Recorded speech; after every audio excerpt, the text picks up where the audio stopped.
नाही, पण काल उद्धव ठाकरेंनी 5 जुलैच्या विजयी मेळाव्याची घोषणा केली. त्यांनी या लढ्यात सगळ्यांचं ज्या सर्वांचं योगदान आहे त्या सगळ्यांना आमंत्रित केलं आहे.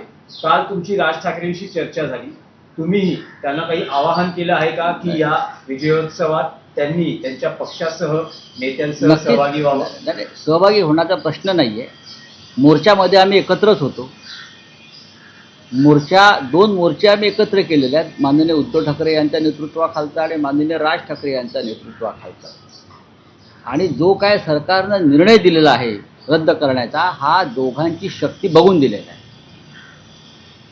दोघे भाऊ एकत्र आल्यावरती जे काय महाराष्ट्रामध्ये जो भूकंप होणार आहे मराठी ताकदीचा, त्यानंतर सरकारनं ही भूमिका घेतली हे स्पष्ट आहे. मी कोणतंही आम्ही क्रेडिट वॉर करू इच्छित नाही. हा मराठी एकजुटीचा विजय आहे. अर्थात शिवसेना आहेच त्याच्यामध्ये, त्या एकजुटीमध्ये मोठा पक्ष म्हणून.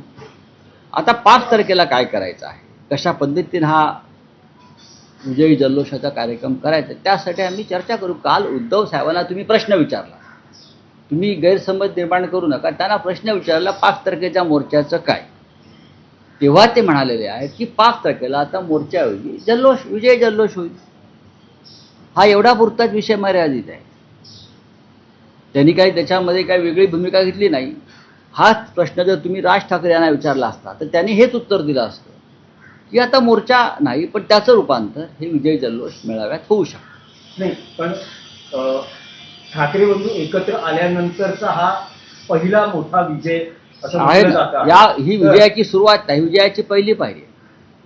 आता आम्हाला याच पद्धतीनं अनेक विजय प्राप्त करायचे आहेत एकत्र येऊन. त्यात स्थानिक स्वराज्य संस्था आणि मुख्यत्वे मुंबई महापालिका निवडणूक हेही लक्ष्य असेल विजयाचं पुढचं उद्दिष्ट.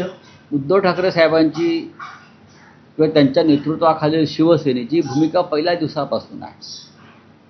ज्या दिवशी श्री राज ठाकरे यांनी साद घातली एकत्र यायला पाहिजे मतभेद विसरून, पुढल्या 10 मिनिटात उद्धव ठाकरे साहेबांनी त्याला प्रतिसाद दिला आणि तो सकारात्मक आहे.